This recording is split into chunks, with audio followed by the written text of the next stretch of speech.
All right. Good afternoon, everyone. Oh my gosh. Good afternoon, everyone. How was the pizza? The salad? There's salad order here. Okay. It's really great to be with you all here this afternoon. We are so happy for the turnout. With the weather, we thought, well, maybe we'll be lucky if Andy's here to listen to us. So thank you so much for braving the weather. What an important topic and a very important time to discuss this particular topic. So before we get started, we just wanted to do a really quick introduction and overview. So my name is Whitney Whitaker, this is Brooke Mann, and this is Trey Hill. We are all from the psychology department. And we are interested in this particular topic because each of us does something or studies something a little bit different in the field of psychology. Brooke is a clinical psychologist, Trey is a cognitive psychologist, and I am a social psychologist. And although our focus might be a little different, or the perspective, the lens that we look through to address certain issues might be different, I think on this particular topic, there's a lot that we can learn from our three disciplines. So we selected an article. I think that you all had access to it. Just a quick disclaimer about the article. There's lots of really great information in the article, especially as it pertains to mass shooting and something important like gun control. But we chose that article specifically for what was not in it, not necessarily what is in that article. Has anyone had a chance to read it? I appreciate the honesty. You should check it out. I believe that you do have access to it. But like I said, they do a really nice job, the authors do, of talking about mass shootings and gun control, issues specific to the United States in particular.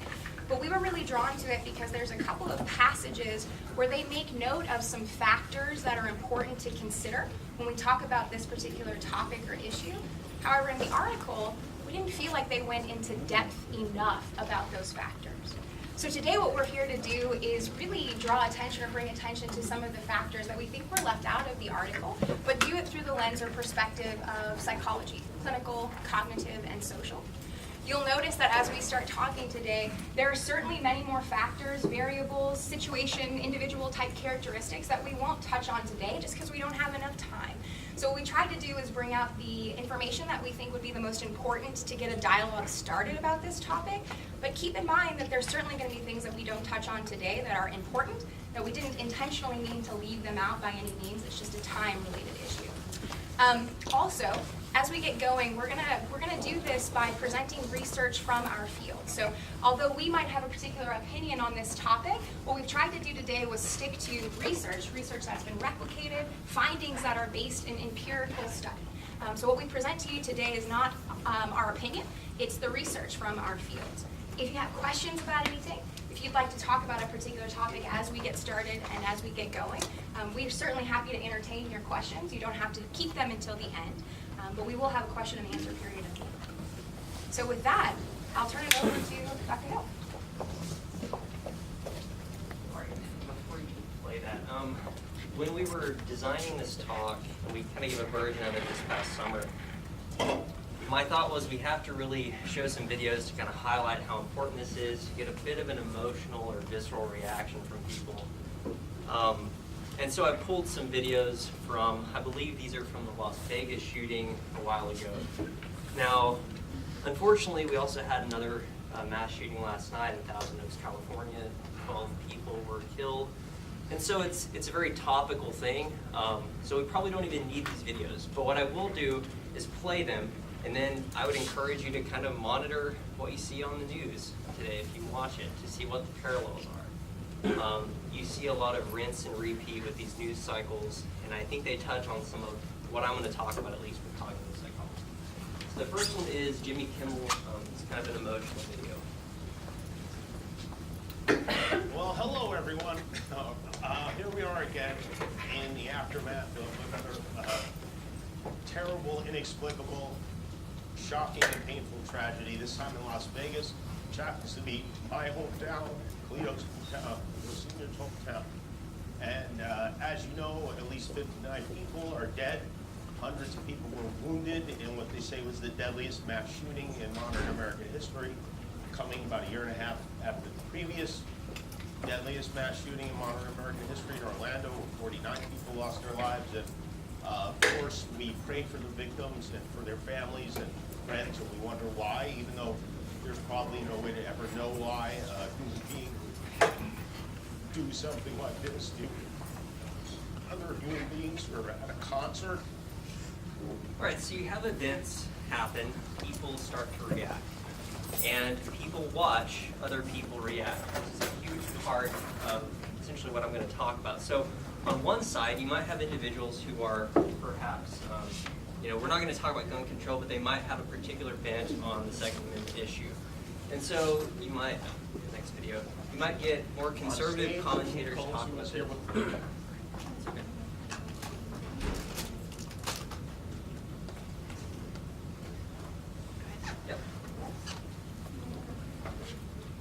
What do you think of this idea of students mobilizing across the country, march on Washington, marching communities, students trying to get politicians? What I found interesting about the students, and they're very articulate, and you have to feel for them. And I mean, it's wrecked their lives. They are a combination scared and angry. But Chris, I have to ask if anybody's really serious about solving this, because none of this, and by the way, I couldn't care less about the gun angle of this. None of this is going to solve it. Prayers and condolences don't solve it, and marches aren't going to solve it.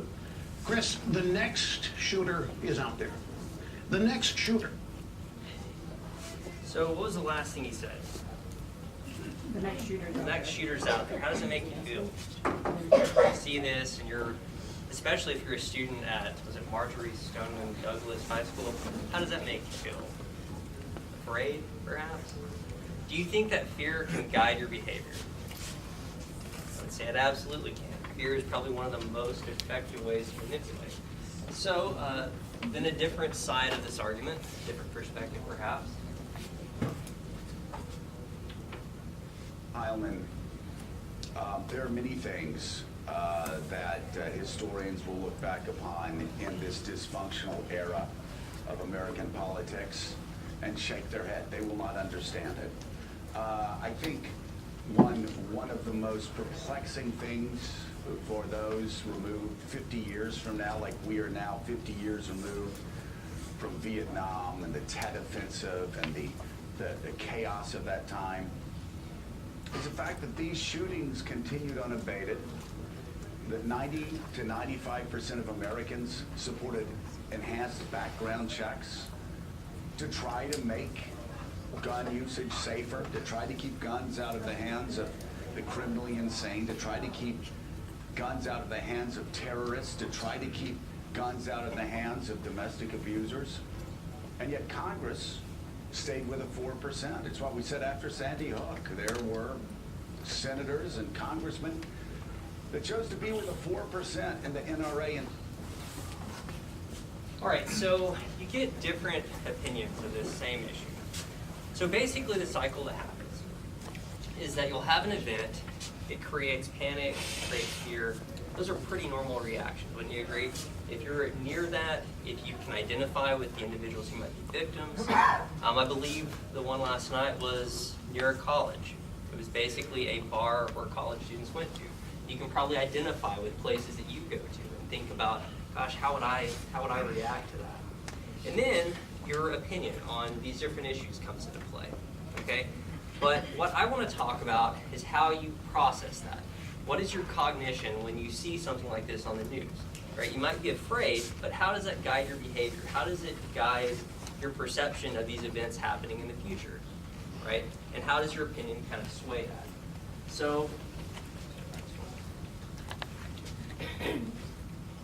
So first we need to talk about what a mass shooting is. So one definition is basically, I don't really like this term, but the slaughter of essentially a large group of people.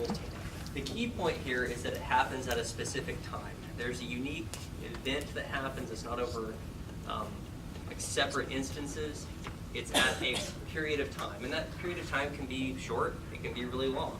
It can be a matter of 15, 20 minutes. It could be an hour or two. And really there isn't a definition about how much, as far as how much lives lost have to be there for it to actually qualify as a mass shooting. Does anybody know what this picture is from? Columbine, so Columbine High School. When I was going into my freshman year in high school, Columbine happened. Y'all don't do the math on that. And I was terrified. It's like, oh my gosh, is this what high school's like? I don't want to go to high school if this is how it is. And so you can imagine there are probably a lot of people like me. I'm not a particularly anxious person. If you know me, I'm pretty laid back, and I was very affected by it. So it does affect the lives of people. So some other examples, aside from Columbine, we've got the Orlando nightclub shooting. I think we had a speaker on campus to talk about that, someone who was at that maybe last year. Virginia Tech, this is when I was a senior in college. Another college campus, again, you can see how it can be internalized by people. Sandy Hook Elementary, it's tragic on a completely different level in some ways because we're talking about elementary school kids. And then it goes back and back and back. And I try to throw in some older examples here to highlight another point I'm going to make. This is not a unique thing that is happening right now. Data would tell us that it's really no different now, statistically speaking, than it's been for a long, long time. But does it feel like it is? Does it kind of feel like the world is a really dangerous place to you sometimes? Raise your hand if you think it feels like it's a dangerous place. So why is that? I want to talk about that next.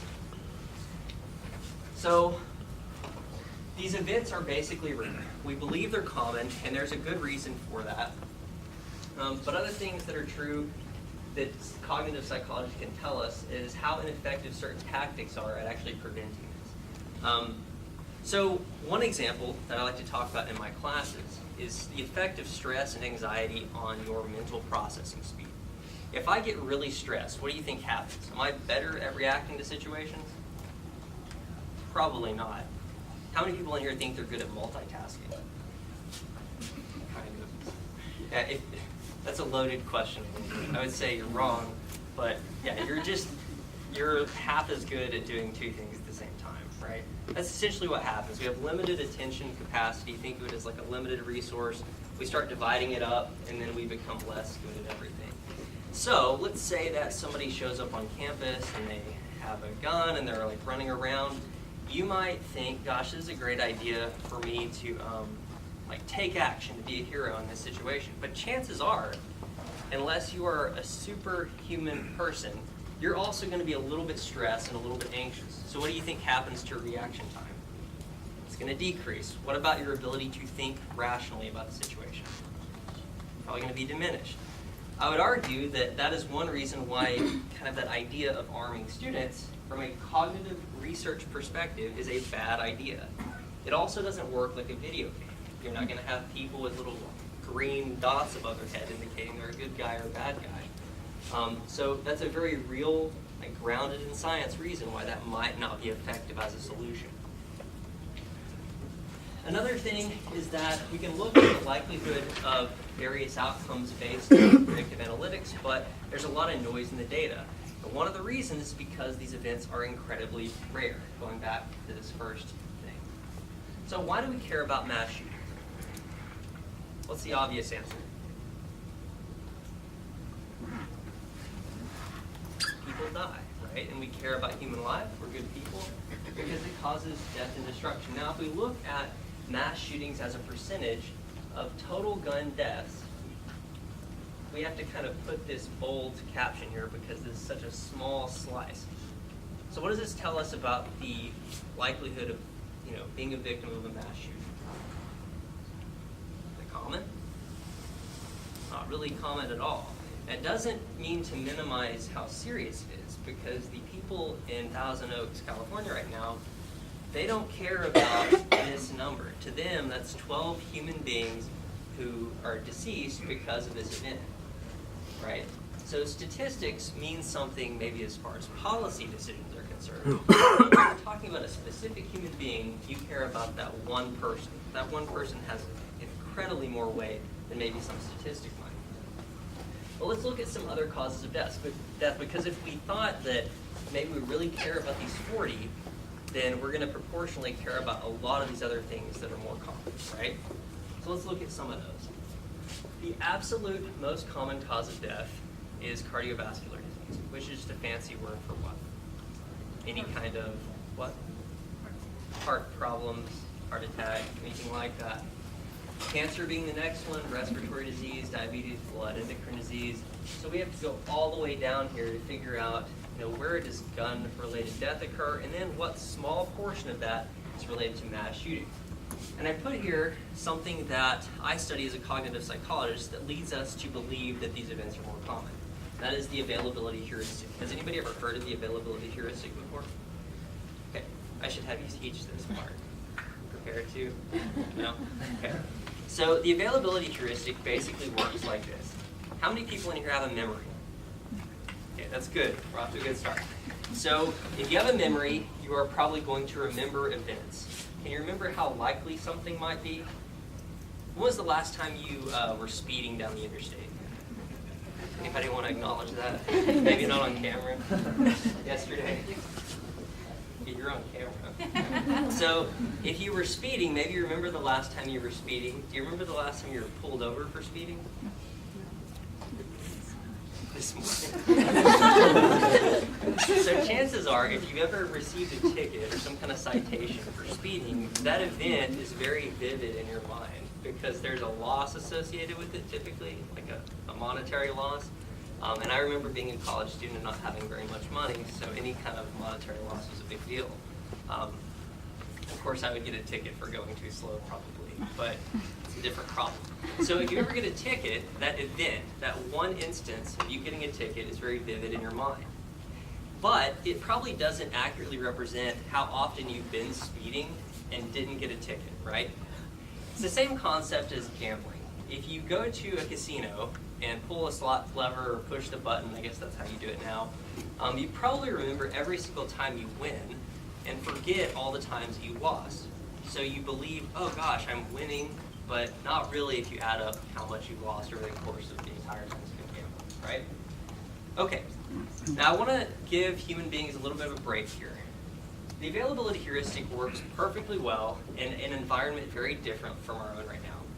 If you think about a human being living in some kind of small social situation, a few hundred people, there's no mass media, you don't have Twitter, you don't have access to the internet.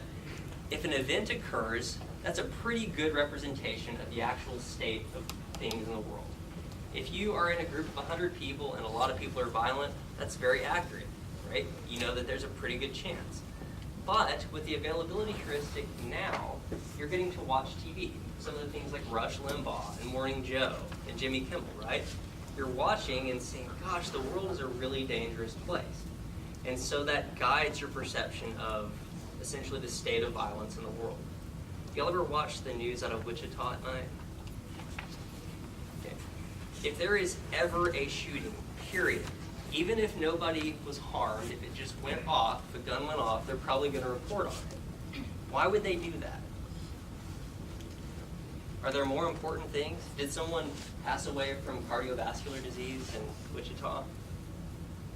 Probably a lot of people, just statistically speaking. It's kind of dark to think about.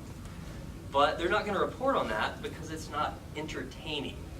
And because it's all driven by ad dollars to a large extent, we've got to get eyes on the screen. Does that make sense? So the news is basically a snapshot of some of the relevant information, but the assumption is that it's all really important and accurate, and it's not always the case. It's not a fake news thing, it's a completely different issue. Okay, so why does it feel different if it's not real as far as the probabilities? And the reason is because we tend to think about people as these unique individuals. I mean, and that's a good thing, right? When I look at y'all, I don't think, gosh, it's a great turnout because there are like 100 people here today, or 10,000. I'll just make up a number. But that doesn't really do anything for me. If I think about 100 people, it kind of dehumanizes it a little bit, right? Rather than looking and recognizing you're a person and you're a person, you all have your own unique goals and vision and lives, and you're living those. And we tend to think about people that way, which again is a good thing. So instead of thinking, gosh, it's 4%, or it's like a really small probability that somebody's going to be the victim of mass shooting, we think about all the individuals who have been involved in mass shooting. So 58. And there was a really good article, I think this is Washington Post, where you can go on and look at all of the most recent mass shootings and then click on each one of these individuals and it tells who they are, where they were. It's a really profound article. But it gets at this issue of why it feels so different. But there's another statistical reason why it feels like the world is a more violent place. Total victims has actually increased in recent years. If you look at the number of mass shootings, just the events themselves, it kind of goes up and it goes down, and that's a pretty normal historical trend. But what has increased is how lethal those events have been. So although the events themselves haven't increased, how many people die at those events has increased. Do you remember one of the comments Jimmy Kimmel gave in the first video? Said Las Vegas at the time was the most violent mass shooting, but it was coming on the heels of the previous, most recent violent mass shooting in its history. So we're setting records, but not in a good way, right? So some things that we're going to talk about, and my colleagues are going to talk about, is why these things might happen. But the argument that I'm going to make to all of you is that the reasons are incredibly complex. What typically happens when you watch television, when you read articles, is they don't provide the nuance that this topic really deserves. It's not going to be solved by one single change. You're not going to solve it by changing this or changing this or changing this. It's going to take a myriad of things, an entire set of columns, and this problem rests on all of them, okay? So you've got to essentially look at it from this really complicated viewpoint, and cognitive psychology is definitely a part of that. Okay, I'm going to turn it over to Brooke. Okay, so kind of shifting gears a little bit to the clinical psychology perspective, just a little bit about clinical psychology. It's the field that's interested in diagnosing, researching, and treating psychological disorders or mental illness. And before we talk a little bit more about mental illness, we kind of need to define that, right? So in clinical psychology, we define mental illness as a set of conditions that affects thinking, mood, and behaviors. And these sets of conditions impact individuals' lives as far as being distressful. It deviates from the typical experience or social norms, and it also causes dysfunction in the individual's lives.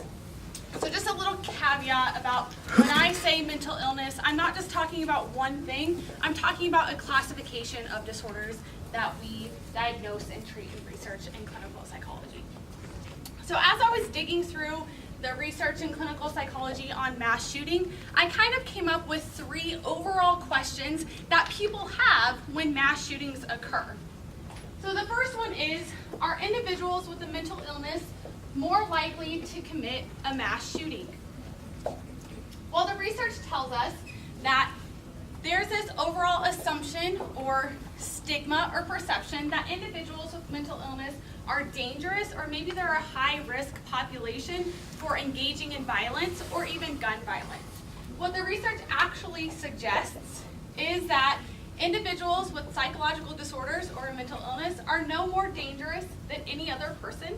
And the research on gun violence and individuals with mental illness, really there's not a lot of research, it's very minimal, but the findings across the research studies that do exist are inconsistent. So there's not a lot of conclusive data one way or the other. There is some research talking about the dangerousness of individuals with mental illness. However, keeping in mind that most individuals with mental illness are not dangerous, those who are dangerous or pose some kind of danger are actually more likely to harm themselves than they are to harm other individuals. In saying that, the harm that they may bring upon themselves isn't overt harm. It could be a failure of self-care, so maybe they're not engaging in good hygienic practices or not keeping in mind. This mental illness verification, all people that commit these acts would be classified as having mental illness, right? So we're talking about mental illness before the event? We are, so I will get to that question. Yes. Yep. So this is just kind of dangerousness of individuals with a mental illness in general. Not specifically discussing yet the individuals who commit a mass shooting. Does that help? I'll get there. Okay. In 2015, Stedman and his colleagues conducted a research study called the MacArthur Violence Risk Assessment Study. And what they did was they followed 1,100 psychiatric patients as they were discharged from a psychiatric hospital. So they followed up with them 1 year later to find out how many of these individuals engaged in a violent act. Out of those 1,100, around 950 responded to them, so almost 1,000 people. They found that 28% of those 950 engaged in some kind of act of violence. They didn't break it down in terms of physical or verbal violence, but some kind of act of violence. Again, of those 950, only 2% engaged in a violent act involving a gun. Only 6% engaged in a violent act involving a stranger, and only 1% committed a violent act involving both a gun and a stranger. So again, this kind of speaks to that idea that individuals with psychological disorders, again, are really no more dangerous than anybody else in society. Do you guys have questions about dangerousness and mental illness? Okay, then I'll move on to the next question, which is, do people who commit mass shootings have a mental illness? And, sorry, what was your name? Joe. Joe posed a question, by the definition of mental illness, do individuals who commit mass shootings technically then fall under the category of having a mental illness? So, in looking at the individuals who have committed a mass shooting, what we find is that there really is not a lot of detailed psychological history on these individuals documenting that they did have some kind of treatment for psychological disorders or some kind of experience with psychological disorders. So the research documenting their history of that is lacking. There's also no widely accepted profile of mass shooters. So we can't look at somebody's behavior, some of the distress that they're experiencing, and say, this is the profile for someone who's going to commit these crimes, and oh, look, this person might meet that profile. What we do see are there are some experiences that these individuals do have in common. So some of them may be experiencing social isolation. It may be experiencing being socially rejected or experiences of bullying. They also tend to have extreme anger, to ruminate or think a lot about getting revenge or exacting revenge on those who have acted against them. And we also may see some paranoid traits such as suspiciousness or feelings of persecution. So Joe asked, by definition, do these individuals have a mental illness?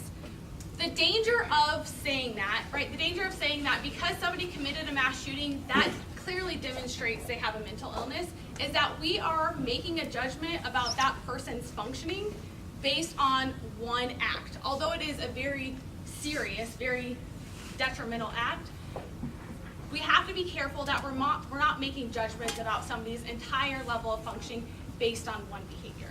What classification would you give them then after the mass shooting other than mental illness they had a mistake? I'm not sure how else you could classify it. We wouldn't classify it as a mental illness or as a psychological disorder. Did that person experience some kind of psychological disturbance? Probably so, but it wouldn't meet the criteria for a mental illness. Does that make sense? Okay, because mental illness is not going thing. Right, right. And when we talk about mental illness, we're not talking about it as just being one thing, but it's an entire classification of many different disorders like depression or anxiety or schizophrenia. And each of those things have specific symptoms or criteria that have to be met. Does that help? That's not the first time I've gotten that question. Yeah, it really is. So again, looking at kind of the typology or the things that individuals who commit mass shootings have in common, there is one trait that we kind of see afterwards stated, stated in his suicide note. Just think though, I'm gonna be famous. We also see similar themes in the perpetrators of the Columbine shooting in their videos that they made before the shooting. You can hear Eric Harris say, "Isn't it fun to get the respect we're going to deserve?" And we can see these themes of narcissism, but also these themes of trying to exact some kind of revenge on those that they see harmed them or committed some kind of injustice against them. The final question, right, we have this research that shows individuals with a mental illness are not necessarily more likely to commit these crimes, but also the perpetrators of these crimes don't necessarily have a mental illness. But why do we continue to see these themes, or why does this question continue to arise? What do you guys think? It's how the news portrays it. It's how the news portrays it. It's the rhetoric of the information that's shared. So after Sandy Hook in 2012, a senator made a comment about standing tough against gun policy and keeping guns out of the hands of individuals who may experience a mental illness. And after that, an official for the NRA made this statement. The truth is that our society is populated by an unknown number of genuine monsters, people that are so deranged, so evil, so possessed by voices and driven by demons that no sane person can even possibly comprehend them. So even though he doesn't specifically mention mental illness, he does allude to it in terms like no sane person or possessed by demons. And even when people make statements like this, and it's perpetuated in the media, this was shared throughout media outlets hundreds of times, even when there's no direct mention of mental illness, messages like this continue to be perpetrated and continue to influence this idea that we should be fearful of individuals with mental illness, or individuals with mental illness are dangerous. Yes? This narrative that's driven is for trying to look for a solution of reducing the numbers of shooting to draw a conclusion that there is no early indicators, because there may be no mental illness signs. I mean, there certainly should be some sort of sign, because I don't think that a person goes from one day, I'm not shooting anybody, to the next day, I'm shooting everybody. And it's the first time the thoughts occur to them. It's just random. Right. So there's no like algorithm that we can put in all these different behaviors or all these different symptoms that someone's experiencing that could lead to a mass shooting. We don't have any kind of data boiled down to that, and I believe that Dr. Whitaker is going to speak a little bit to that. But we're trying to draw conclusions, and people are trying to suggest responses to mass shooting based on this idea that doesn't have a lot of research support that individuals with mental illness, there's a connection with mass shooting. So we're trying to create some kind of solution that's not ground in evidence or research. So another reason why this is perpetuated is after mass shootings occur, there's kind of this uprise of people saying, we really need to fund more services for mental illness. And I am on board with that 1,000%. We definitely need more funding for it, but we need more funding for it because it's underserved, not because it has some kind of relationship to mass shooting. Does that help answer your question? A little bit, yeah. I mean, I agree that it would be beneficial regardless of the results, but I think to give up hope of it reducing the shootings before the research is even conducted is the same as saying that there is no research, saying that there's connection mental illness and that. Really, it's just a matter of there has not been enough research, and if that is a possible avenue, it should be sought after to change the narrative of why we're doing it. I'm not sure why that's a factor. I mean, if it gets funding, that sort of project, it gets funding, which is positive. Absolutely. And I'm study that might touch on this issue a little bit. And in terms of thinking of the psychological distress or these experiences that mass shooters have experienced, like Dr. Hill said, that's only a tiny piece of what goes into this. So this is such a complex issue. There's many, many factors that go into mass shootings. We can't just boil it down to one factor. But any other questions about mental illness? And It's not necessarily a question, but more of a statement. You know, the stuff that you put up there, the bullying, the isolation, you know, if you listen to some of those interviews that they had about the synagogue, the Columbine shooters, the stuff that they went back and found on Facebook and all that kind of stuff, you know, you can pick these things out, you know, as to what they were saying. That, you know, these people, even the neighbors were talking about the guy who, you know, he was so isolated, he kept to himself, you know, and you just kind of think, you know, what would have happened if somebody had drawn that person out? right. You know, not necessarily mental ill, But there could be some early warning signs. Yeah. Thank you, that was a good comment. Any other thoughts or questions? And I will turn it over to you. So I think that's a really nice segue into the last piece, which is social psychology. These comments about could we have known? Could we have predicted these things? And I think that would be an ultimate goal, right? If we can isolate individuals, if we could develop a profile where we'll say these particular behaviors, these particular attitudes, these are the things that we should look for, so that way we might be able to predict as well as prevent future incidents. It leaves researchers really in a bind because there's not a perfect way, at least yet, in order to predict with 100% certainty what someone is going to do until you get into that situation, unfortunately.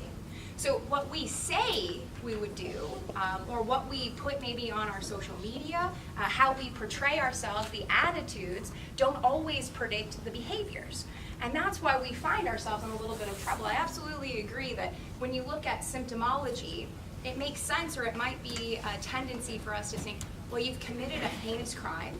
There's obviously something that's going on here, might be mental illness. But like Brooke said, our hands are tied to some extent because when we think about definition, when we think about classifying diagnoses and treatment, doesn't necessarily meet that qualification. To the general public, it might look like that, but to researchers, it's viewed as something a little bit different.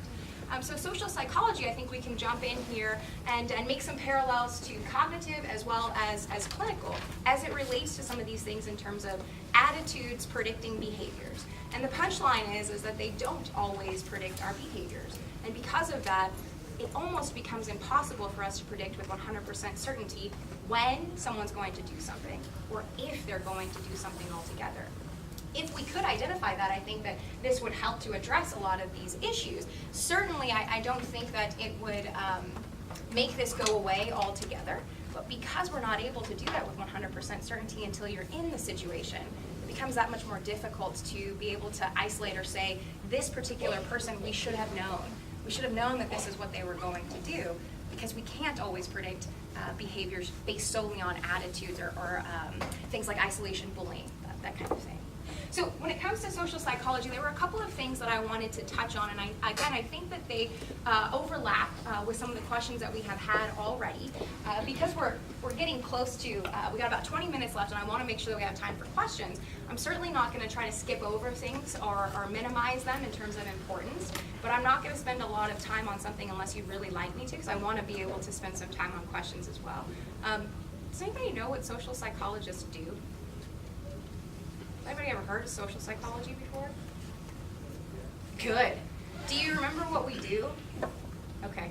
Ben, who was in my general psychology class, and he knows that I'm a social psychologist. What do social psychologists do? Do you remember? Study peer relations and the attitudes between everyone and how they interact.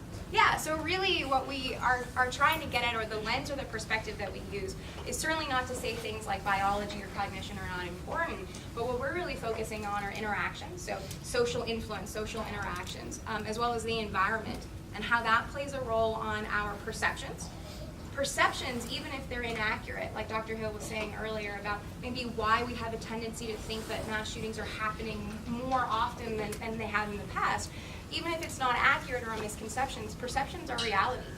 What you think and what you perceive is certainly going to drive or is related to your behaviors. But it's always really important to remember that attitudes alone or perceptions alone don't always predict behaviors, don't always predict what you're going to do.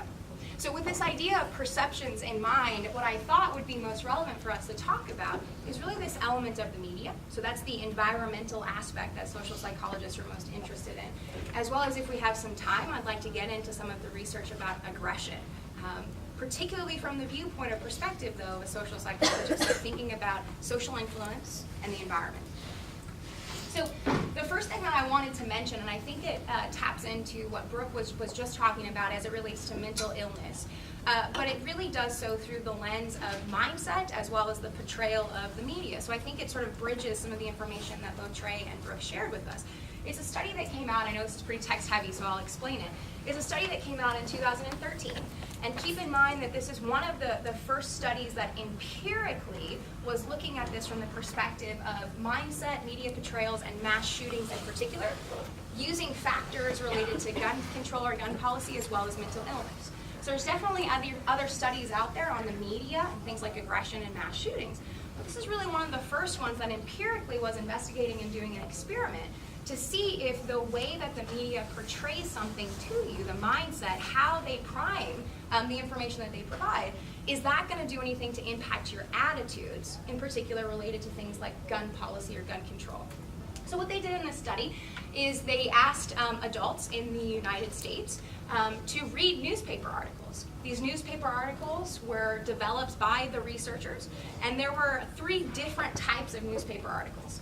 So in one condition, you get a newspaper article that talks about a mass shooting. So it details, not graphically, but it details information about the mass shooting. But it also details information about the perpetrator. There was one perpetrator, one person responsible for the mass shooting, who committed suicide after the mass shooting. So it parallels what we often see in terms of current events that happen with mass shootings. But that was it. All they did in that newspaper article was say, this is what happened. Here's how many people died. This is the person who's responsible. The other thing was that they said that this person may have had a mental health issue. There may have been a psychological disorder that could have been present. In a second condition, they used the exact same newspaper article in terms of telling people what happened, who's responsible, how many people died, that this person had could have had a mental illness. But the only difference is in this one, they proposed some restrictions for guns. So they got into a little bit of gun restrictions, gun policy. But how they were framing that information was really more from a perspective of we need to keep guns out of the hands of dangerous people, and that all people who have a mental health issue, even if not diagnosed, are dangerous. And so our primary objective is that we should work on gun restrictions, because if we don't, the wrong people could get a hold of guns, and this then subsequently can impact whether or not this is going to happen again in the future. The third condition, the final condition, had all of the same information that the first one did in terms of here's a mass shooting perpetrated by a person with a serious mental illness. However, the mindset changed a little bit, or how they portrayed it. As opposed to a dangerous person, the mindset was now about dangerous guns. This is a gun-related issue. This is a weapon, essentially sort of a mass destruction in terms of these mass shootings. They hardly mentioned anything at all in terms of the perpetrator and the mental health issue. What they did is said guns are dangerous, and not necessarily focused on the person who committed the mass shooting. What they were after, essentially what they really wanted to do is they wanted to gauge people's attitudes about gun restriction, gun policy. They also wanted to gauge people's attitudes about if we were to enforce or implement different policies, not even just related to gun restrictions, but also maybe increasing funding for mental health. Also looking into avenues where we might be able to make predictions based on what people might post or say. How do you feel about that? depending on the outlet that you got, so if you got Article 1, 2, or 3, they did find significant differences in relations to people's attitudes. So how positively they felt or how much they endorsed policies, a variety of policies, not just for gun control or gun restriction, but other policies as well that might help us to at least reduce instances of mass shootings. Can you guess? So there was a difference. Depending on the article that you got, 1, 2, or 3, how were the attitudes maybe different? Attitudes related to either favoring things like, yes, we should maybe think about gun policies, we should restrict guns, but also we should do things like enhance funding or increase funding for mental health. We should also look at other aspects too in terms of how we can predict when these things are going to happen. Can you guess which article maybe enhanced attitudes or produced the most positive attitudes related to trying to figure out how to reduce mass shootings? Be brave, it's okay. First one. Say it again. The first one. First one? Okay, everybody agree? This is one that enhanced the attitudes the most. Any other ideas? You're half right, Jacob. So what we found, or what they found in this particular study, was that actually stories, so articles 1 and 3, promoted the most favorable attitudes, not only about gun control, so this is really important, not only about gun control policies, because this is a topic that is often very controversial. And I won't lie to you, I am not an expert on gun control or gun restrictions. I feel like my colleagues, we all agree that we think that this is important. But there are also other things that we feel like are really important in terms of helping to reduce, not completely eliminate, but reduce mass shootings. So what this study overall, the punchline or the point of it, what they were really trying to get at is that how you frame information. So whether it's a media outlet like a newspaper article, like a New York Times article, or whether it's social media, whether it's Twitter or Facebook or whatever it is that you're using, whether it's news that you're watching on TV, how you frame information matters. And this is not new. This is not new information in terms of, we know that mindset, that framing, the way that you deliver information matters in relation to being persuasive, maybe changing attitudes and changing behaviors. But actually there's a very few studies that tap into mass shootings and factors that would be relevant for mass shootings in terms of how does framing of media maybe impact our attitudes the most. Now, attitudes, again, are not always predictive of our behaviors, but one of the things that is needed in order for us to maybe see changes and work towards changes is we've got to have a favorable attitude about what it is that we're working towards first, before we ever see any sort of behavioral type of change. So this is one of the first studies, and they're working on replicating this, and there's some other studies that have come out but have not been published yet, that are also looking at the way that we frame things, the way that media frames things, whether we focus on facts, whether alone, whether we focus on or we do it in terms of the person, the perpetrator of that act, whether we do it in terms of framing it around weapons that were used, it certainly does have an impact in terms of our attitudes and potentially might predict behaviors down the road. Now, I wanted to spend some time talking about this study here, but for the sake of time, I actually think I'm going to go past it. This is one of the most clinical or seminal studies, classic studies in social psychology that has to do not with media alone, but media's representations as well as how that might impact things like aggression, violence, or aggressive types of behaviors. If you're interested in this, the study is about Mighty Morphin Power Rangers, so it was done in about 1995. If you're interested in this study, though, I'd be very happy to visit with you a little bit more. But in the interest of time, I want to go past it so that way we make sure that we have time to get to your questions. So in relation to aggression and mass shootings, because what Brooke was mentioning earlier in terms of this idea of viewing people who perpetrate these crimes, maybe if they do have a mental health issue, dangerousness, violence is certainly something that comes to the forefront. And social psychologists, what we would be interested in is looking at, well, where does that aggression come from? Where maybe does that violence come from? Recognizing that there are many outlets for how we learn about aggression and where violence maybe comes from, what we typically think about is society, right? So media, again, what is portrayed to you? What do you see on a daily basis? And then how does that impact maybe your aggression or your levels of violence? So there's a lot of research that I can put up here, and most of it is about playing violent versus non-violent video games. So I feel like that's a very relevant topic when we think of mass shootings. So when we think about Columbine, although this information in some reports is not supported, that the individuals who committed the acts at Columbine played a lot of violent video games, or that's really where they got the ideas from. I've seen some sources that say that that's actually not supported, so I'm not sure how much conclusion we can draw there. But I do think that video game violence is a really important issue and something that social psychologists have spent a lot of time and effort trying to get to the bottom of. In terms of, well, if you play a violent video game, so one that comes to mind that is cited quite a lot in the literature is Grand Theft Auto. Now, I won't ask you if you play Grand Theft Auto, because when I ask my students, everyone looks at me like I'm, like I don't know what I'm talking about, but I know people play Grand Theft Auto. But what they do is they look at these experiments, right, where they ask participants to come in and play violent video games. Sometimes they do it by creating their own games to control for specific aspects or to make it more systematic in terms of what it is that they're looking for. But then they do some comparisons in terms of the games that people are playing. And pretty consistently what we find, and this is about a decade or two worth of work, is that playing violent video games is related. So again, not cause and effect, but correlational. It's related to things like increase in aggressive thoughts, increase in aggressive feelings. It is increase in physiological arousal, but it also does increase aggressive behaviors when you're playing a violent video game versus a non-violent video game.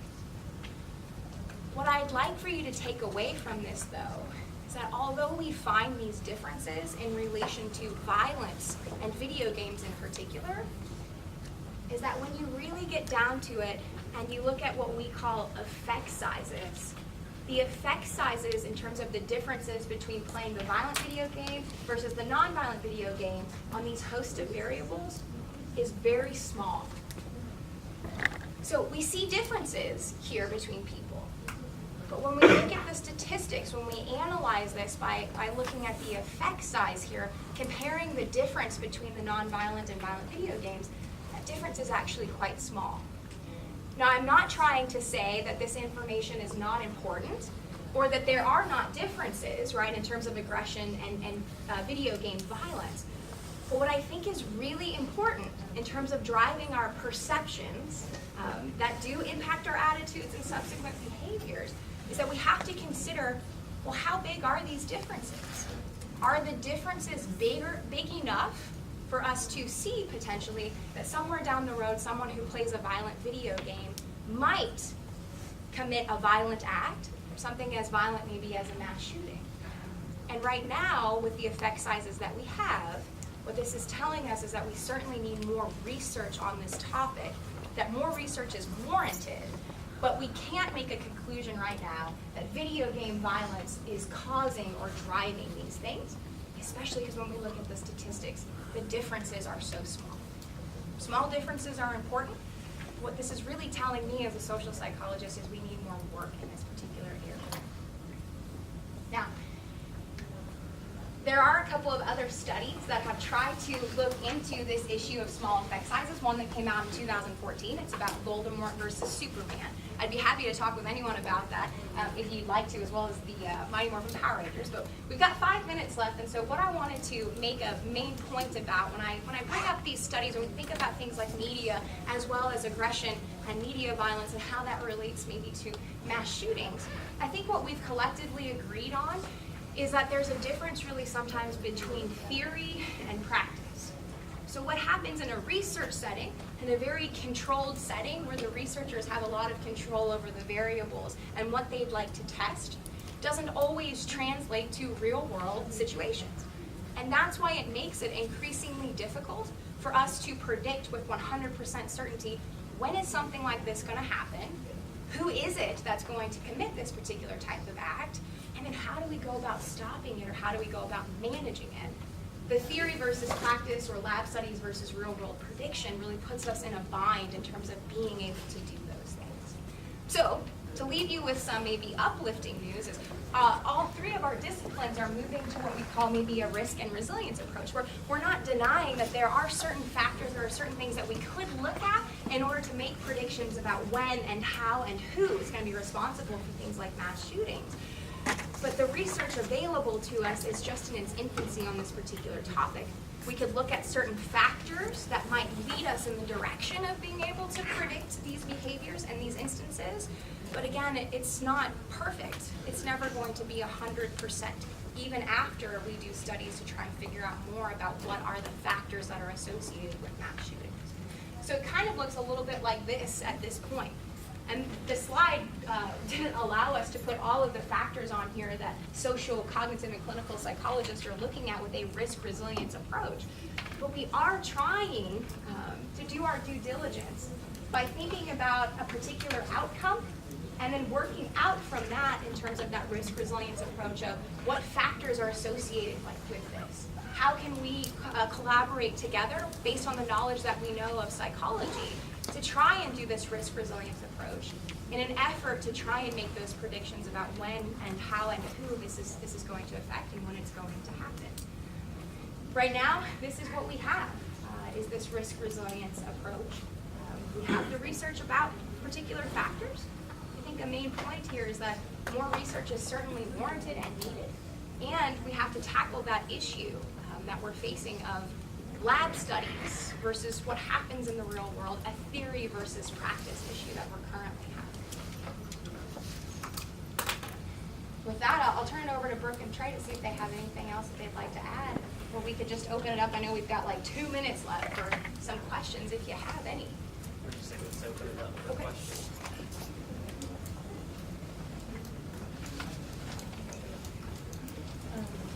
So, with the shooting going on tonight, we were discussing it, and someone was saying how there was a person who actually lived through who actually experienced the shooting tonight. So how does that affect percentages, or is that just thought of as a coincidence? I think that's unique. Yeah, I would call it an unfortunate coincidence. Could you repeat the question? Oh, sorry. And so the question was basically, so one of the reports was that one of the individuals at the event last night was also at the event in Las Vegas, right? And yeah, Nevada. And so how does that affect the numbers? Basically some of the things I was talking about. And my response was that it's really just, I would say, a terrible coincidence that it happened in a close enough geographic region where the same person might be at both events. Now the first event at the Las Vegas thing was a concert, so there are many more people there. It's still a rare event, but the potential for a lot of people to witness that was higher than maybe like a bar or a school. Right? But again, it doesn't minimize it in that person's mind how serious that is. I would say it's huge.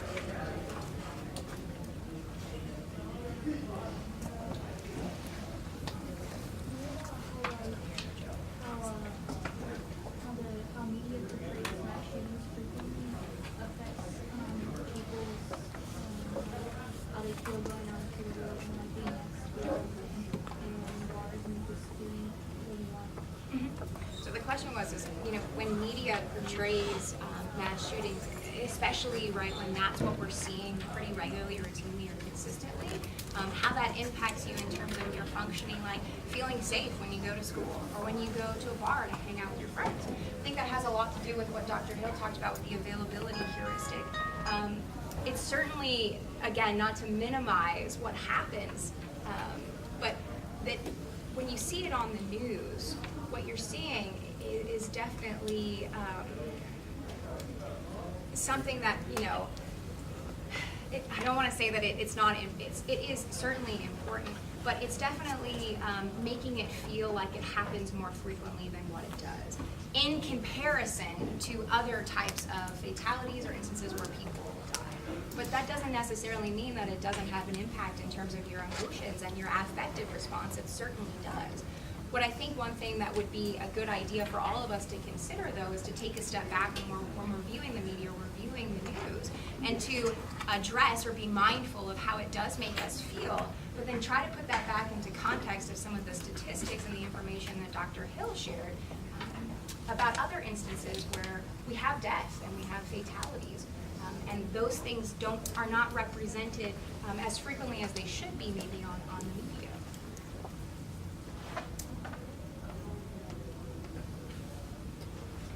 Trey, I noticed you didn't have war on your list. Yeah. Is there a reason?